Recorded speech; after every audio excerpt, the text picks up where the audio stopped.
ॐ नमो भगवते वासुदेवाय। ॐ नमो भगवते वासुदेवाय। ॐ नमो भगवते वासुदेवाय। नारायणं नमस्कृत्य नरं चैव नरोत्तमं देवीं सरस्वतीं व्यासं ततो जयमुदीरयेत्। नष्टप्रायेषु भद्रेषु नित्यं भागवत सेवया भगवतीरुत्तमश्लोके भक्तिर्भवति नैष्ठिकी। कृष्णाय वासुदेवाय देवकी नंदनाय च नंदगोपकुमाराय गोविंदाय नमो नमः। जय श्री कृष्ण चैतन्य प्रभु नित्यानंद श्री अद्वैत गदाधर शिवासादि गौर भक्तवृंद। हरे कृष्णा कृष्ण कृष्ण हरे हरे, हरे राम राम राम हरे हरे। श्रीमद्भागवतम पहला स्कंद 11वां अध्याय 36वां नंबर श्लोक का हमने पढ़ा था। शब्दार्थ और ट्रांसलेशन भी हो गया था, तात्पर्य शुरू नहीं हुआ है। उद्याम भाव विशुनामल वल्गुहास व्रीडावलोकनिहतो मदनोपियासां सम्मुह्य चापम जहात प्रमदो तमास्ता यस्येन्द्रियं विमथितुं कुहकैर्न शेकुः। ये है, ऐसे ही पढ़ देना, राग में नहीं। उद्याम भाव पिशुनामल वल्गुहास व्रीडावलोकनिहतो मदनोपियासां सम्मुह्य चापं जहात प्रमदोत्तमास्ता यस्येन्द्रियं विमथितुं कुहकैर्न शेकुः। अच्छा लगता है ऐसे पढ़ने में। तो ये बहुत सुंदर श्लोक है। इसमें बताया जा रहा है कि यद्यपि रानियों की मृदु मुस्कानें तथा बाकी चितवनें अत्यंत विमल तथा उत्तेजक थीं, भगवान की रानियां हैं, जिससे साक्षात कामदेव भी मोहित होकर अपना धनुष बाण त्यागने को बाध्य हो सकते थे। यहाँ तक कि अत्यंत सहिष्णु शिव जी भी उनके शिकार हो सकते थे, तो भी वे अपने समस्त हाव भाव तथा आकर्षण से श्री भगवान की इंद्रियों को विचलित नहीं कर सके। भगवान के इंद्रियों को कोई विचलित नहीं कर सकता, भगवान इसके परे है। तात्पर्य है, सीधे तात्पर्य में आ रही हूँ कि तात्पर्य बहुत बड़ा है।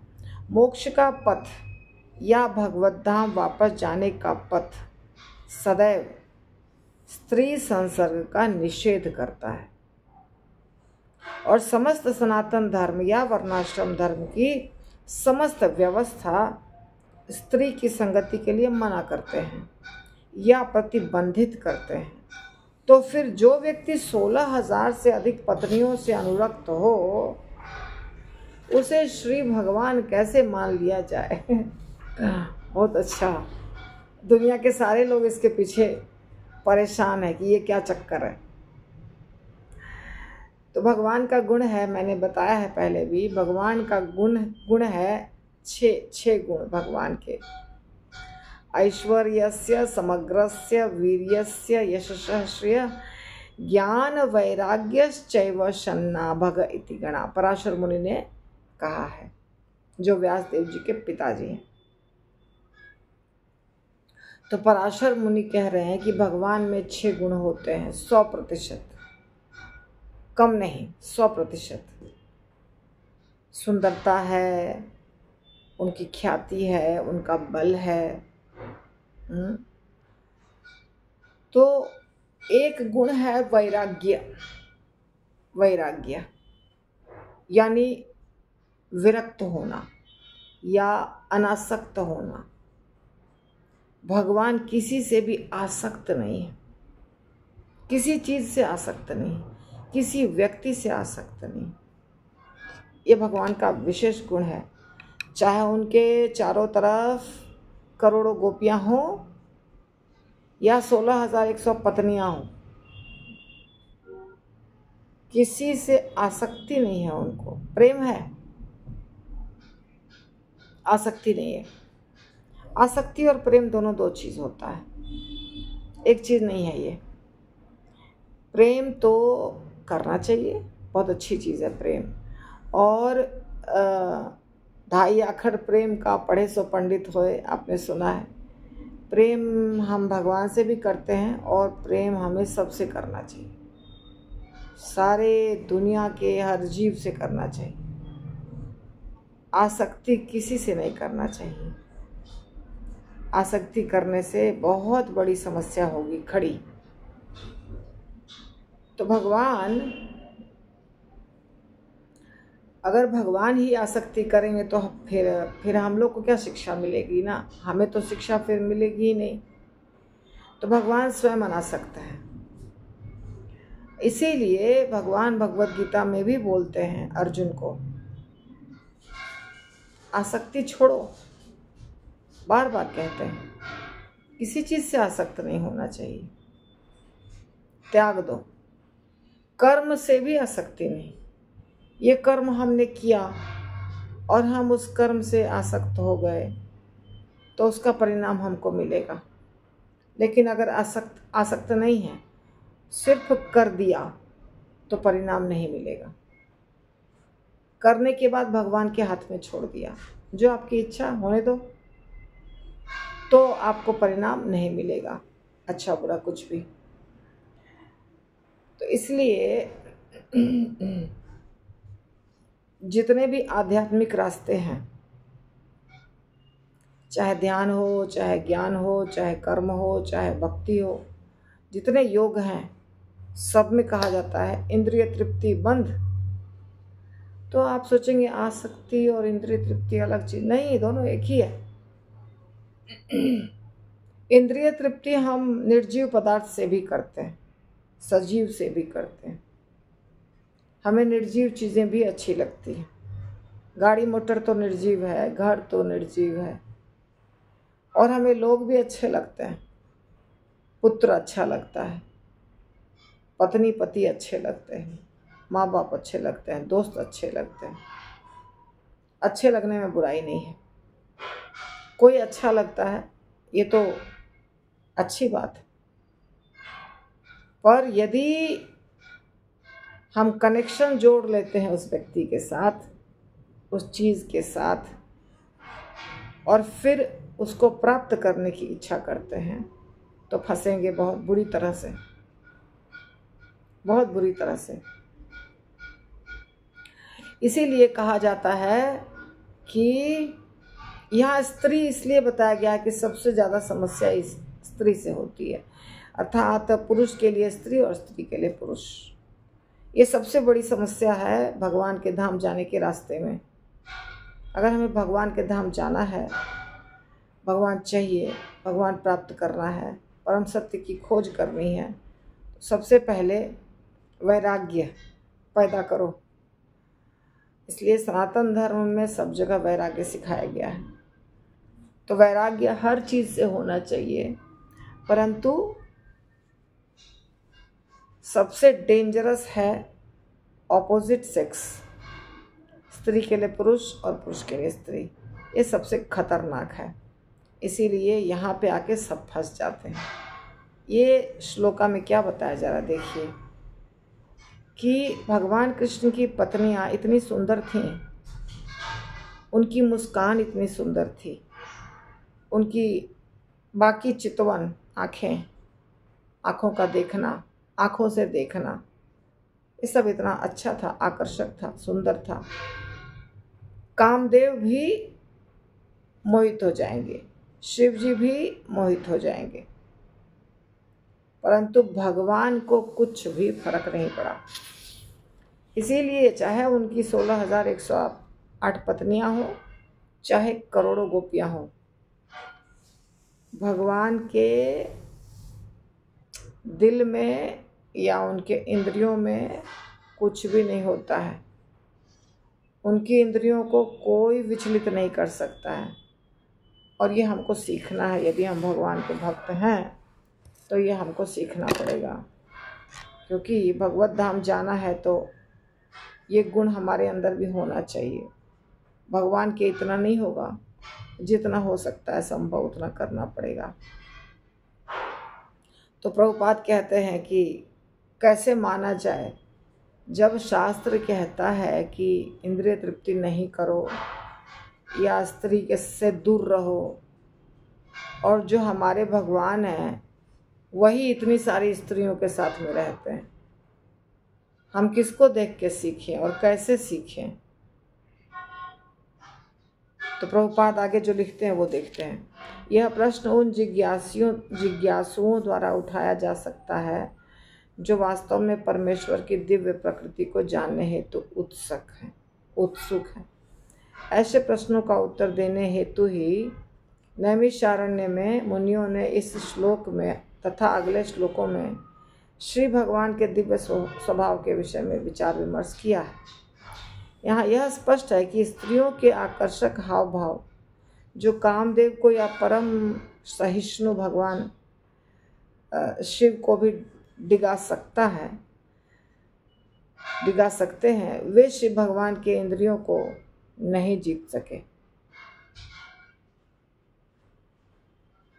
शिव भगवान के इंद्रियों को कोई दुनिया का व्यक्ति विचलित नहीं कर सकता, राधा रानी भी नहीं। राधा रानी से भगवान प्रेम करते हैं और भगवान सबसे प्रेम करते हैं। राधा रानी से सबसे ज़्यादा प्रेम करते हैं। क्यों? क्योंकि राधा रानी सबसे अच्छी भक्त है, सबसे ज़्यादा उत्तम कोटि की भक्त है। इसीलिए राधा रानी से प्रेम सबसे ज़्यादा करते हैं, और वो उनकी शक्ति भी हैं।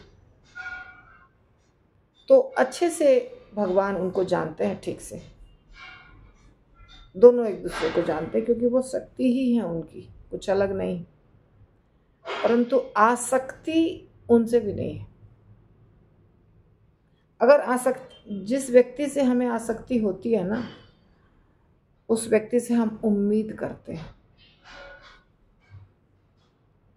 और जब हम उम्मीद करते हैं तो हमेशा उम्मीद पूरी नहीं होगी, कभी होगी और कभी नहीं होगी। और जब नहीं होगी तो फ्रस्ट्रेशन होगा, परेशानी होगी, तकलीफ होगी। भगवान कृष्ण को कभी तकलीफ नहीं होती है, कभी परेशानी नहीं होती है, फ्रस्ट्रेशन नहीं होता है, क्योंकि उनको किसी से आसक्ति नहीं है। वो बहुत इंटेलिजेंट है, बहुत स्मार्ट है, उनको सब कुछ पता है, हमको पता नहीं है। हम फंस जाते हैं माया में, मोह में, चिकनी चुपड़ी बातों में, हाव भाव में, इन चीज़ों में। कृष्ण को कोई भी व्यक्ति उनके दिमाग को, उनके बुद्धि को, उनके मन को कोई व्यक्ति विचलित नहीं कर सकता है। पर प्रेमवश जिस भक्त को भगवान प्रेम करते हैं, भगवान सबको करते हैं, परंतु जो भक्त भगवान को बहुत ज़्यादा प्रेम करता है तो भगवान भी उसको बहुत ज़्यादा प्रेम करते हैं। और प्रेमवश भगवान कुछ कुछ करते हैं, सेवा करते हैं भगवान भक्त की। भक्त भी भगवान की सेवा करता है, भगवान भी भक्त की सेवा करते हैं। जैसे नंद बाबा भगवान को कहते थे, खड़ाऊ लेके आओ, पीढ़ा लेके आओ, तो भगवान ला के देते थे। गोपियाँ कहती थी, नाचो, मेरे आंगन में नाचो तो तुमको दही देंगे, छाछ देंगे, तो भगवान नाचते थे। ऐसे। लेकिन जब अहंकार किसी भक्त को आ जाता है, ओ ये भगवान तो मेरे वश में है, छोड़ देते हैं भगवान उसको तुरंत। और राधा रानी को उन्होंने छोड़ दिया था। सारी गोपियां थी, नृत्य हो रहा था, राधा रानी को अहंकार थोड़ा सा हो गया था कि मुझे सबसे ज्यादा प्यार करते हैं। भगवान छोड़ के चले गए, गायब हो गए अचानक। क्योंकि पूर्ण शुद्ध जो भाव होना चाहिए भक्त के हृदय में, पूर्ण शुद्ध भाव, वो भाव में अगर थोड़ा सा कुछ मिश्रण हो जाता है ना, तो फिर भगवान उसको निकालने का उपाय करते हैं। उद्धव जी के भी भाव को शुद्ध करने के लिए उन्होंने भेज दिया उनको, चले जाओ गोपियों से मिलने। बोल के भेजा था कि तुम उसको समझाना, पर गोपियां ही उनको समझा दी। ये पसंद नहीं है भगवान को। और बहुत सारी लीला ऐसी हुई है जो भगवान इसमें भक्त के ब्रह्मचर्य को टेस्ट किया है। नारद मुनि के ब्रह्मचर्य, नारद मुनि को भी थोड़ा अहंकार हो गया था, तो वहाँ पे भी भगवान ने परीक्षा ली और फेल कर गए। नारद मुनि फेल कर गए। अहंकार होता है तो वो भगवान को पसंद नहीं। और भगवान को कहाँ से अहंकार होगा? भगवान को कुछ नहीं हो सकता है। जो भौतिक दुनिया में चीज़ें हैं हम लोग को विचलित करने वाली, वो सब रत्ती भर भी नहीं है भगवान में, किसी में भी। तो यहाँ लिखते हैं कि कामदेव का एकमात्र कार्य है संसारिक काम वासना को उद्दीप्त करना, बढ़ाना। समस्त ब्रह्मांड कामदेव के वाण से विचलित होकर गति कर रहा है। ये कामदेव जो है ना, ये इस दुनिया में काम है, सब जगह काम काम, प्रेम नहीं, काम काम है। काम को ही काट के निकलना है हमको, काम को काट के निकलना है। तो काम सिर्फ पति और पत्नी, प्रेमी और प्रेमिका के बीच नहीं होता है। जनरली समझा जाता है कि काम वासना है, और काम तो सिर्फ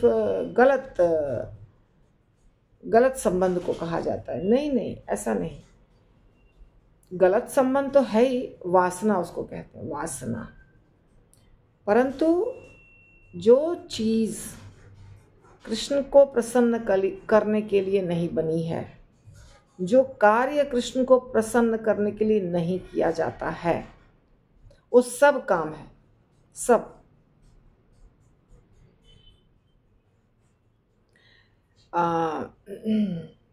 एक श्लोक है, कृष्णेंद्रिय प्रीति वांछा तारे बोले प्रेम, और उसके पहले है कि आत्मेंद्रिय प्रीति इच्छा धौरे, कृष्णेंद्रिय प्रीति इच्छा धौरे प्रेम नाम, आत्मेंद्रिय प्रीति वांछा तारे बोले काम। आत्मेंद्रिय प्रीति वांछा तारे बोले काम। अपने इंद्रिय के तुष्टि के लिए जो करते हैं उसको काम कहते हैं। कृष्णेंद्रिय प्रीति इच्छा धौरे प्रेम नाम, और कृष्ण के तुष्टि के लिए जो कार्य करते हैं उसको प्रेम कहते हैं। तो हमारे तुष्टि के लिए हम जो भी करते हैं वो सब काम है। जो भी उसमें पति हो, पत्नी हो, बच्चा हो, माँ हो, बाप हो, समाज हो, परिवार हो, कुछ भी हो सकता है। किसी के लिए भी तुष्टि के लिए यदि हम कार्य करते हैं तो उसका नाम काम है।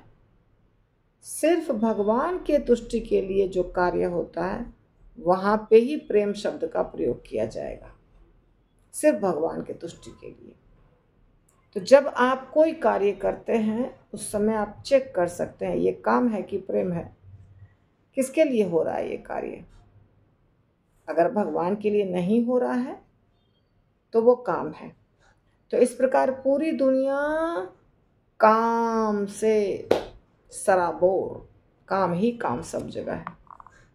इसलिए यहाँ लिख रहे हैं प्रभुपाद, समस्त ब्रह्मांड कामदेव के बाण से विचलित होकर गति कर रहा। ये अगर समझिए, अगर एक स्त्री और पुरुष के बीच में आकर्षण समाप्त हो जाए, एक स्त्री और पुरुष के बीच में आकर्षण समाप्त हो जाए।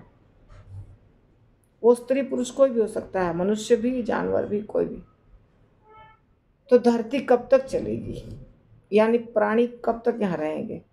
क्योंकि सृष्टि बंद हो जाएगी, नया जनरेशन नहीं आएगा, और फिर मैक्सिमम अभी के समय में 100 साल समूची पृथ्वी समाप्त, पृथ्वी पे कोई प्राणी नहीं रहेगा।